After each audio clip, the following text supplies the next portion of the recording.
All right, good morning, good evening, good afternoon, ladies and gentlemen, citizens of YouTube. Pastor Dow here. You know, the one thing about winter weather storms, Arctic blast, what it does is it allows each and every last one of us to test our resolve, to test and see if we're really truly prepared. You know, I'm a preacher, one of the very few that is out here on these social media platforms, on YouTube, and different platforms that actually speaks and talks about and lives preparedness.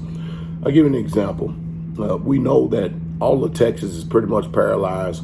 We know that from Oklahoma all the way over to the northeast, Tennessee Valley, you know, where my home is, and all up through that region right there. I mean, it is bad.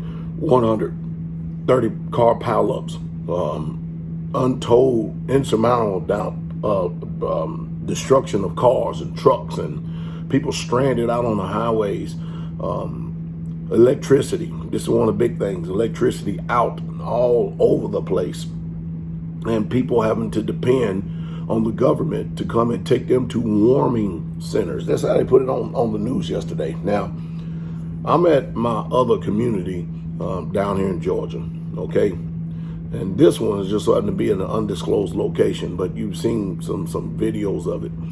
And the headquarters community is up there in Tennessee. I have not one thing to worry about. Even the power popped off yesterday. The power popped off for a while. Don't even know how long it would possibly even be off. But you know what? Don't make no difference to us either way. You know the reason why? Because we're prepared. The one thing I've always taught people is make sure you live your life in such a manner that you don't have to depend on the system. You don't have to depend on the rescue workers. You don't have to depend on the police to come and protect you. You don't have to depend on somebody coming to give you a handout, because they're not responsible for your livelihood. And one day, hopefully not to your detriment and peril, one day that, you know, a lot of people, they're going to realize what I'm saying and realize that it's true. I look at all these people in these housing compounds out there in Texas, in Dallas, Texas, where you have houses just feet away from each other. Probably 10 feet, 20 feet distance between each other and stuff, and just the houses, a sea of these houses on these compounds as far as you can see. And every single one of them without electricity. Don't know when it's coming on. And you notice the one thing I noticed when I looked at them, I looked to see is how many of them had wood stoves, chimneys. So that's a requirement at every single one of our communities, is that you have wood stove, old cast iron or new cast iron wood stove. It's one thing to be without electricity in the spring and summertime. You'll be fine. You can live. But when it's cold, the cold is unrelenting. It is brutal. It is brutal. And many people die. Old people die, depending on somebody else possibly getting to them when you have thousands of people in need.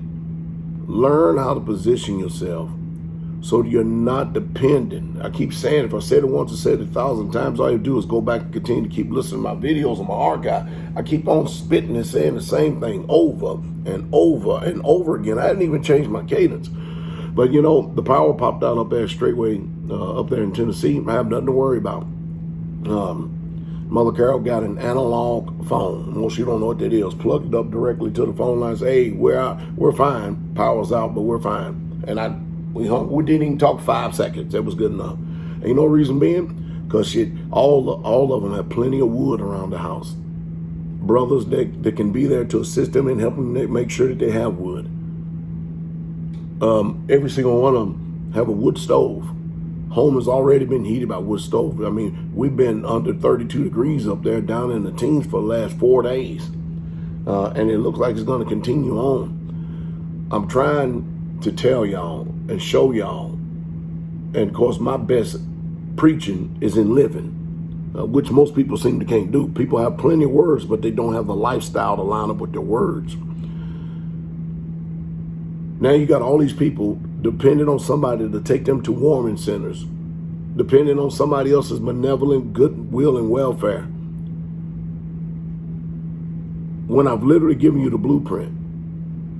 And anytime you continue to keep feeling pain like this and you don't do anything about it, you make no preparation, I have this old saying, you deserve exactly what you get, even though I don't even want people to suffer. But sometimes we learn obedience by the things that we literally suffer. And sometimes we literally just have to suffer in order to gain wisdom, gain knowledge, because sometimes pain is a good teacher. But man, I tell you, brothers, sisters, ladies and gentlemen, citizens of YouTube, I tell you, like for instance, I'm supposed to be heading back to Tennessee today, all right? And that's about 6 hours away from this community right here, right? And I'm doing an assessment. I'm looking at the roads.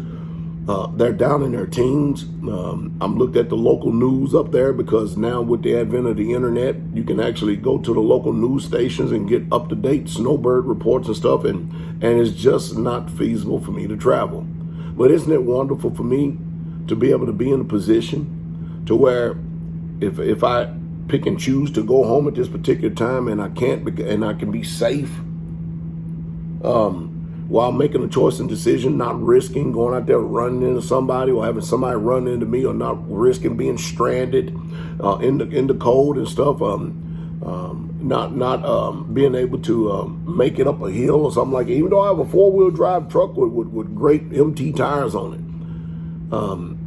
it sure is nice, and it sure is wonderful to be in a position to where I can be comfortable and sound where I'm at, not have a care or worry in the world, even if the electricity go off here, not have a care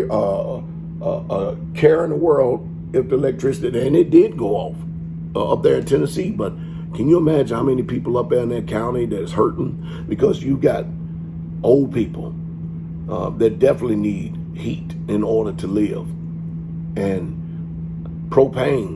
The colder homes get, man, propane, gas, and all like that, man, it lets you know it's cold. Because even with us, when we stick wood in the stove, we can tell that it's really getting cold, because you have to constantly feed that stove every couple hours. Where normally you have to refeed it every 4 hours or something like that. Now it gets down to 2 hours, and if it gets down below the teens, now it's every hour you have to feed it, because it's working hard to keep you warm, keep the house warm. But you know what? The old paths and the old ways are looking wiser and wiser and wiser every day. That's the reason why I keep on speaking it. Not to condemn you, but to put it into your conscience. Because if you continue to keep depending on people who will not come to your aid, especially the government and the assistance, then you deserve exactly what you get. Don't look for Pastor Dow, because I'm going to take care of everything that I've always been able to take care of, and then those who've actually helped watch and listen and take care of me. So I'll give you the wisdom so you can learn how to take care of each other out there, because the winter is nothing to play with. And we can't even say winter is coming. Winter is already here.